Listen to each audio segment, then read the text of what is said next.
আজকে হচ্ছে বলতে আমার দিন 15-20 আগে একটা ব্যাপার মাথায় এসেছিল। এটা আপনারাও জানেন, কলকাতাতেও হয়ে গেছে আর বিভিন্ন জায়গায় হয়েছে। শতকণ্ঠে বাংলা গান শুধু নয়, কলকাতাতেও সহস্রকণ্ঠে বাংলা গানও হয়েছে। তা সেটা 15-20 দিন আগে আমার মাথায় যখন আসে যে বর্ধমান বা মফস্বলে এই ব্যাপারটা হয়নি এখনো পর্যন্ত, তা সেইটা আমরা করতে চাইছিলাম। তা আমার বাড়িতে আজকে বর্ষবরণ উৎসব হচ্ছে, আমার বাড়িতে মুক্ত মঞ্চ, ছন্দ আনন্দ মঞ্চ, আনন্দ পল্লীতে। তা আমি যখন ব্যাপারটা নিয়ে মাথায় আসে তখন আমি প্রথমেই এই যে আমার পাশে দুজন ম্যাডাম দিদিমণি রয়েছেন তাদের বলি, ওরা আমাকে এক কথা বলে তুমি করো, আমরা সঙ্গে আছি। এই ভরসা নিয়ে, এদের ভরসা নিয়ে এবং আমার সঙ্গে যারা গান বাজনা করাই যাদের নিয়ে আমি দলগতভাবে, তাদের নিয়ে আমি আজকে সেই অনুষ্ঠান শুভ সূচনা করলাম। বর্ধমান শতকণ্ঠে বাংলা গান।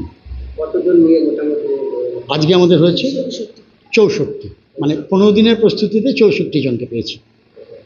এরকম ধরনের একটা আয়োজন, এরকম ধরনের একটা অনুষ্ঠান ভালোই লাগছে। কি মানুষের কাছে বার্তা দিচ্ছেন বা মানুষের কিভাবে এটা পৌঁছাচ্ছে?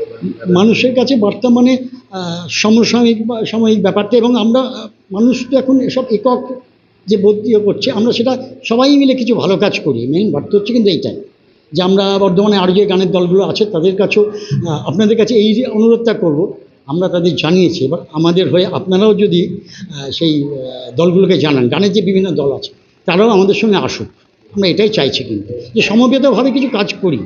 একজন নৃত্য বা গান করা আর এতজন মিলে একসঙ্গে করা পার্থক্যটা কি? অনেক পার্থক্য, কঠিন। আমি একা যা কিছু গাইলে একটা ভুল হলো কঠিন, কিন্তু এই যে 64 জনকে নিয়ে গাওয়া, আপনারা দেখলেন চোখের সামনে, তার মধ্যে বাচ্চা রয়েছে অন্তত 30-35 জন, এবং তারপরে বয়স্ক হয়তো আছেন। তাদের যে বিভিন্নভাবে অল্প সময়ে তৈরি করা, এবং এই শতকণ্ঠে গানটাকে যেমন একটু সময়ানুবর্তিতা চাই, ডিসিপ্লিনটা কম্পালসারি, এবং না হলে সে করা মুশকিল। কেন একদম, হ্যাঁ একদম নিশ্চয়ই এইভাবে কোরাস গাওয়া একটু কঠিন, এটা বলতেই হবে। এবং আমি কথা দিচ্ছি আপনাদের কাছে, আপনারা আমাদের একটু বলবেন, প্রচার করবেন। আমরা 1 মাসের মধ্যেই আমরা শতকণ্ঠে 100 জনই কি হয়তো তার বেশিও করতে পারবো, আমরা এটা বর্ধমানের বুকে গাইবই, করবই, এটা আমাদের প্রতিজ্ঞা, তাই তো? আমি সুব্রত চক্রবর্তী।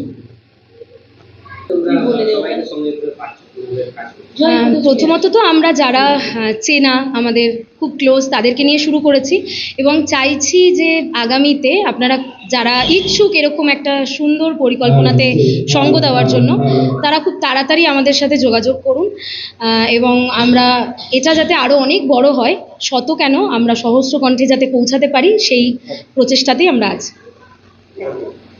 পিয়ালি পাল। বর্ধমান শহরের বুকে সর্বপ্রথম exclusive Indian furniture Bardhaman furniture, যেখানে রয়েছে এলডা শপি এবং আইকন শপি, যেখানে এলেই সহজেই পেয়ে যাবেন উন্নত মানের অত্যাধুনিক ফার্নিচার সামগ্রী। ঠিকানা বালিঘাট, জিটি রোড, নবাবহাট, পূর্ব বর্ধমান। যোগাযোগ 7001416479।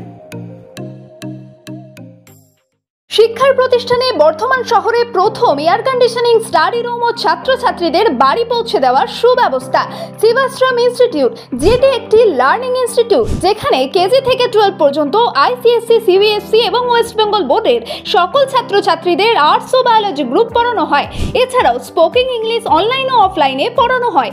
শুধু তাই নয়, বিএ ইংলিশ পাস থাকাদেরও শিক্ষা দেওয়া হয়। শিক্ষিকা স্তিভা ঘোষ ও স্বপ্না ঘোষ। বিস্তারিত জানতে যোগাযোগ করুন 9593100488 এই নম্বরে।